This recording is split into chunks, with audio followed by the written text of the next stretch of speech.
শুরু করছি 4:04 দিক, যেখানে যে গুরুত্বপূর্ণ খবরে নজর রাখবো আমরা। সাসপেন্ড তৃণমূল যুব কংগ্রেসের সেক্রেটারি তরুণ তিওয়ারি।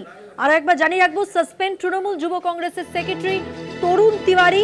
তাকে সাসপেন্ড করলেন যুব তৃণমূল কংগ্রেস সভানেত্রী সায়নী ঘোষ।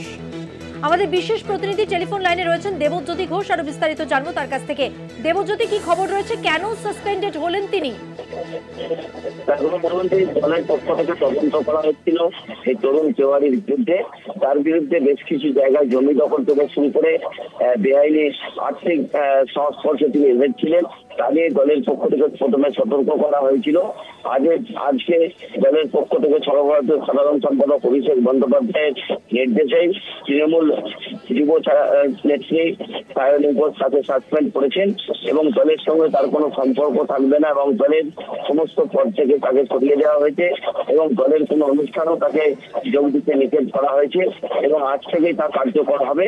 কারণ বেশ কিছুদিন ধরে এই তরুণ তেওয়ারির বিরুদ্ধে অভিযোগ উঠছিল, সেই মতো তৃণমূল কংগ্রেস আভ্যন্তরীণভাবে তদন্ত করে তদন্ত দোষী প্রমাণিত হয়েছে এবং তার জন্যই কিন্তু তার সঙ্গে সমস্ত সম্পর্ক ত্যাগ করেছেন, যা অত্যন্ত গুরুত্বপূর্ণ। কারণ মমতা বন্দ্যোপাধ্যায়ের নির্দেশে এবং অভিষেক বন্দ্যোপাধ্যায় যে সংগঠনকে নতুন করে ঝেলন সাজানোর কাজ করছিলেন, সেই জায়গাতে নতুন এটি সংযোজন হলো। তরুণ তেওয়ারিকে দল থেকে সাসপেন্ড করে দেওয়া হয়েছে। মধুবন্তী, এখনো পর্যন্ত তরুণ তিওয়ারির কোনো প্রতিক্রিয়া কি পাওয়া গেছে? এখনো পর্যন্ত মধুবন্তী তিনি কোনো মন্তব্য করেননি, তবে তার বিরুদ্ধে একাধিক অভিযোগ ছিল।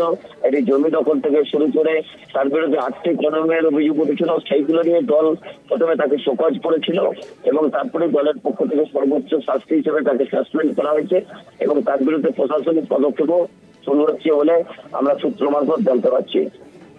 ধন্যবাদ দেবজ্যোতি। কথা বললাম আমাদের বিশেষ প্রতিনিধি দেবজ্যোতি ঘোষের সঙ্গে।